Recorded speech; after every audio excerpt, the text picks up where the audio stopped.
Hello friends, फिल्मी कट्टा with Arun पे आप सबका स्वागत है।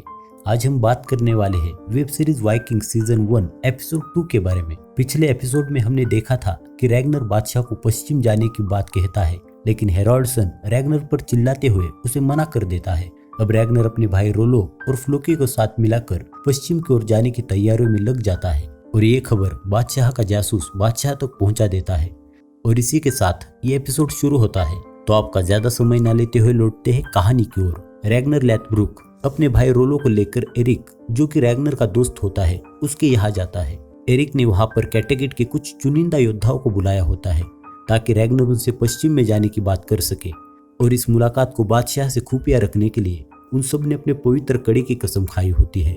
रैग्नर सबको पश्चिम जाने की बात बताता है। वो कहता है कि हमने एक बड़ी नाव बनाई है और इस नाव से हम पश्चिम की ओर समंदर को पार करते हुए इंग्लैंड को जाएंगे। तभी वो सब लोग कहते हैं कि हम खुले समंदर में रास्ता कैसे ढूंढेंगे। रैग्नर उनको दिलासा देते हुए कहता है कि मैंने रास्ता ढूंढने की तकनीक निकाल रखी है। तभी वहां पर खड़ा एरिक कहता है कि बादशाह ने इस बार भी पूर्व की ओर जाने की तैयारियां की है। रैग्नर कहता है बादशाह को जो नई नाव हमने बनाई है उसके बारे में पता नहीं है और ना ही बादशाह को समंदर में रास्ता खोजने की तकनीक पता है, इसीलिए वो हमें हर बार पश्चिम जाने से रोकते हैं। तभी वहां पर मौजूद गनुट कहता है उनसे गद्दारी की तो हम सबकी खैर नहीं। रैग्नर उन्हें कहता है कि यही मौका है हमें अपनी बहादुरी दिखा के देवताओं को खुश करने का और ऐसा खजाना पाने का जो हमने सपने में भी ना देखा हो। आखिर कब तक हम ऐसी लाचार जिंदगी जिएंगे। वो उनसे कहता है अगर तुम लोगों में हिम्मत है तो तुम मेरे साथ चलो। अब एरिक आगे बढ़कर रैग्नर के साथ चलने की हामी भरता है। साथ ही साथ बाकी के योद्धा भी रैग्नर के साथ जाने को तैयार होते हैं। ये देख रैग्नर गनुट को साथ चलने को कहता है। अब गनुट भी हाँ कर देता है। रैग्नर कहता है हम सब लोग कुछ हफ्तों बाद सफर पर निकलेंगे, लेकिन तब तक किसी को इस बात की भनक ना लगे। और वो वहां से चला जाता है। तभी बादशाह हेरोल्डसन का खबरी मुलाकात के बारे में बादशाह को खबर देता है और बताता है कि ये मुलाकात एरिक के घर में हुई थी और वहां पर रैग्नर लैथब्रुक भी मौजूद था। वो बादशाह से कहता है क्या हम उन्हें इस बात की सजा दे, लेकिन बादशाह मना करते हुए कहता है मैं भी यही चाहता हूँ, पर इतनी जल्दी नहीं। दूसरी ओर रैग्नर मुलाकात खत्म कर अपने घर वापस लौटता है। वहां पर लगार्था रैग्नर के साथ पश्चिम की ओर चलने की जिद कर रही होती है, लेकिन रैग्नर उसे मना करते हुए कहता है कि अगर तुम मेरे साथ चलोगी तो हमारे पीछे हमारे बच्चे और खेतों का ख्याल कौन रखेगा। और अगर बादशाह को पता चला कि मैं उनके खिलाफ गया हूँ तो हमारी जमीन पर कब्जा कर सकते हैं। लगार्था रैग्नर की बात सुनकर खुश नहीं होती, क्योंकि उसने रैग्नर के साथ मिलकर पश्चिम में जाने का मन बना लिया होता है। रैग्नर उसे समझाता है कि यह सफर काफी जानलेवा है। अगर वहां जाकर हमें कुछ ना मिले या हम मर जाए तो हमारे बच्चे किसके सहारे जिएंगे। लेकिन लगार्था को नाराज देख रैग्नर उसे अकेले सफर पर जाने को कहता है और खुद घर रुककर बच्चों की देखभाल करने का कहता है।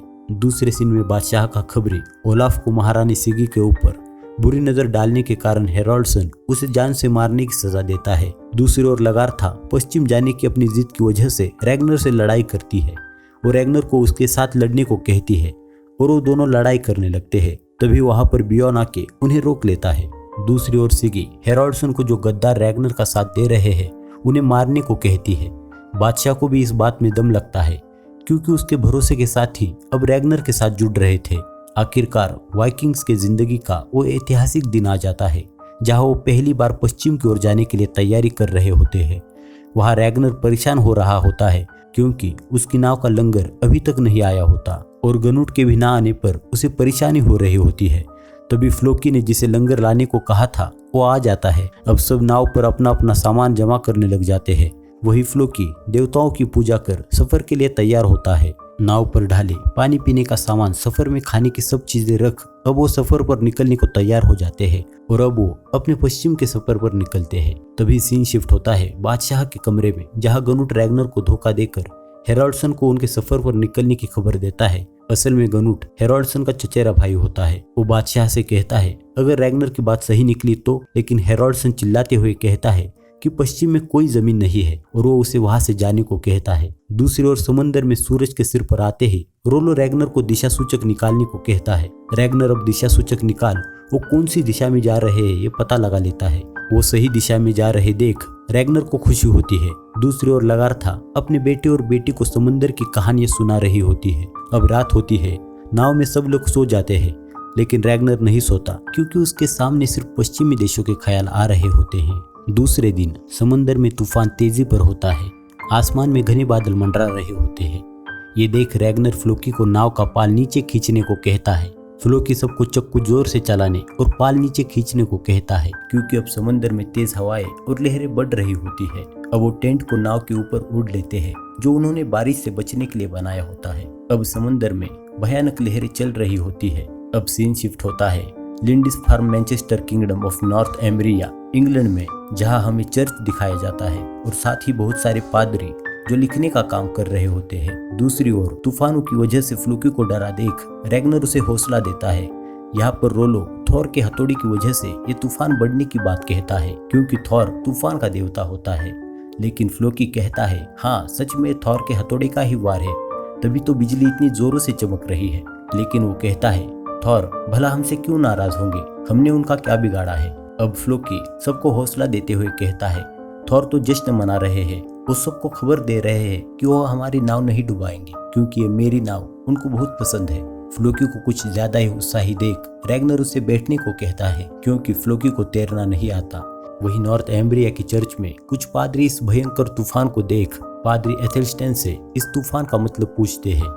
आखिर यीशु आज इतने गुस्से में क्यों है। एथेल्स्टेन उन्हें बताता है अब वो कयामत की घड़ी आ गई है और वो वहां से सीधे पादरी कटपट के पास जाता है और उनसे कहता है कि हमें वो संकेत दिखाई दे रहे हैं और वो उन्हें चिरमाया की भविष्यवाणी बताते हुए कहता है कि कयामत के दिन अब ज्यादा दूर नहीं रहे क्योंकि आज आसमान में सूरज और चांद नहीं दिखाई दे रहे। इस पर पादरी कटपट एथेल्स्टन पर चिल्लाते हैं, लेकिन उनकी बात काटते हुए एथेल्स्टन कहता है कि भविष्यवाणी में कहा था समंदर से एक शैतान आकर हमें हमारे गुनाहों की सजा देगा। लेकिन पादरी कटपट उसे शांत कर वहां से जाने को कहते हैं। वही कैटेगेट में जिस लोहार ने फ्लोकी को लंगर बना कर दिया था उसके यहाँ बादशाह हेरोल्डसन जाते हैं और उससे लंगर फ्लोकी को देने के बारे में पूछताछ करते हैं, लेकिन वो साफ तौर पर मना कर देता है। तभी बादशाह का सिपाही उसकी बेटी को मारने की धमकी देता है।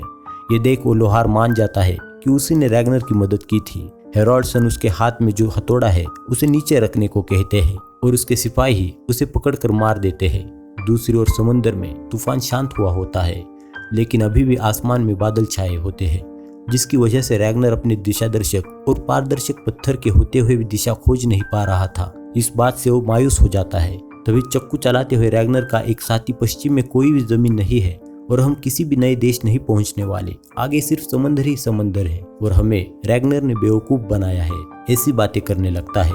ये सब सुनकर रैग्नर उसे शांत रहने को कहता है, लेकिन वो सबको पागल कहते हुए उन्हें डिमोटिवेट करता है और सबके मरने की भविष्यवाणी करने लगता है और ये सारा इल्जाम रैग्नर के ऊपर डालता है।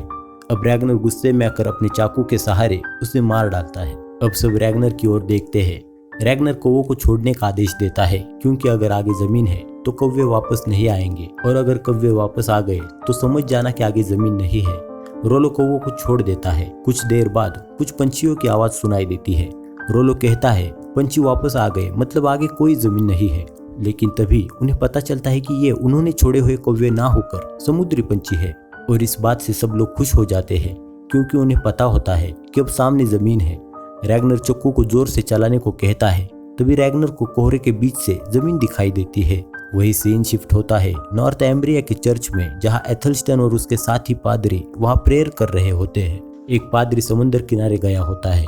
वहां उसे कुछ आवाज सुनाई देती है। वो देखता है कि समुद्र से कुछ लोग उनकी तरफ आ रहे हैं। वो वहां से भाग के चर्च जाता है और सबको आगाह करता है। अब चर्च में खतरे की घंटी बजाई जाती है। सब पादरी भागने लगते हैं।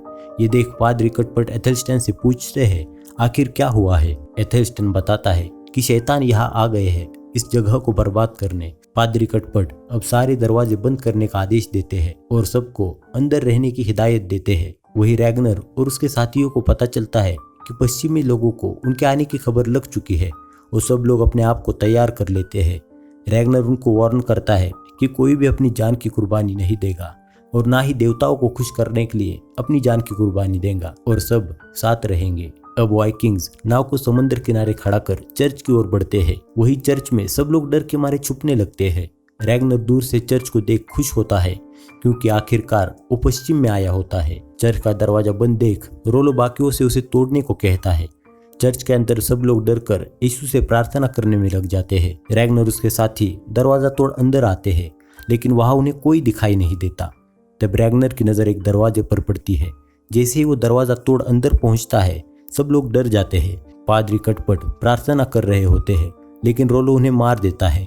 ये देख सब लोग भागने लगते हैं। अब रैगनर के साथी सबको मारने लगते हैं। उन्हें जगह जगह ढूंढकर वो उन्हें मार देते हैं। कोई भी उन पर रहम नहीं करता। वो पादरियों को बड़ी बेरहमी से मारते हैं। तभी रैगनर मुख्य गिरजाघर में जाता है। वहां पर सोने चांदी के साधन देख ये सब चौंक जाते हैं, क्योंकि इससे पहले इन्होंने ऐसा पहले कभी देखा नहीं होता। एरिक यीशु की क्रॉस की तरफ देख कहता है कि लगता है यही इनके देवता है और शायद अब वो जिंदा नहीं है।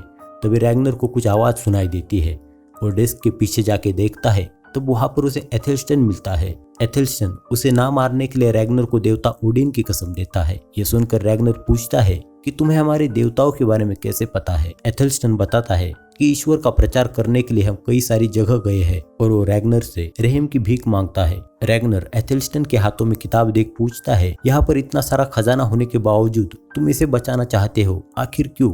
एथेल्स्टन कहता है कि ईश्वर के ज्ञान के बिना संसार में हर जगह अंधकार होगा। तभी वहां पर रोलो आकर कहता है, ये अजीब जगह है, यहाँ पर ना तो औरतें हैं ना ही सैनिक, क्योंकि ये एक चर्च होने के कारण यहाँ पर सिर्फ पादरी होते हैं। रोलो रैगनर से एथेल्स्टन को जिंदा रखने की वजह पूछता है। रैगनर कहता है कि इसकी जान ज्यादा कीमती है। रोलो उसे मारने जाता है, लेकिन रैगनर उसे रोक लेता है। दूसरी ओर फ्लोकी गिरजाघर की लाइब्रेरी में जाता है और वहां से सभी लिखित दस्तावेजों को देख उन्हें जला देता है और उस गिरजाघर को भी जला देता है। वाइकिंग्स कुछ बचे हुए पादरियों को गुलाम बनाकर अपने साथ नाव में बिठाकर अपने वापसी के सफर पर लौटते हैं। और इसी के साथ सीजन 1 का ये सेकंड एपिसोड यही खत्म होता है। सो गाइज, आपको ये एपिसोड कैसा लगा मुझे लाइक और कमेंट्स करके जरूर बताएगा। और अगर आप हमारे चैनल पर नए हैं तो इसे सब्सक्राइब और शेयर जरूर कीजिएगा। इस सीजन का 3rd एपिसोड मैं जल्द ही अपने चैनल पर अपलोड करूंगा। So again guys, thank you very much for watching this video. तो मिलते हैं वाइकिंग्स के अगले एपिसोड में।